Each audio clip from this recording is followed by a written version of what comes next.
Canada's in a recession, and with the economy top of mind for most Canadians this election season, it's bound to have an effect on voters. But how did we get here? Here's a breakdown of the situation. Most of the decline came from Alberta's energy sector, mainly oil and gas.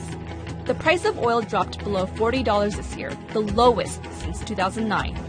That's bad news for much of the western provinces which rely heavily on high prices and production for business. Why did it drop?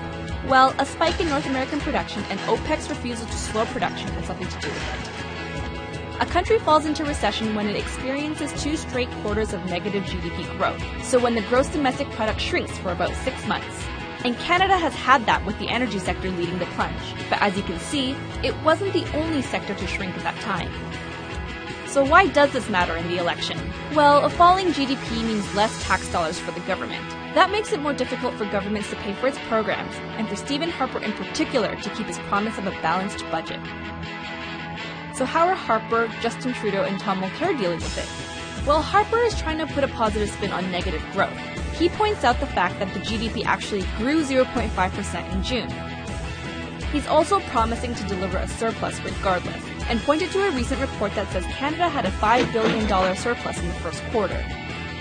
Mulcair and Trudeau, however, are saying the recession and the sluggish economy are Harper's fault.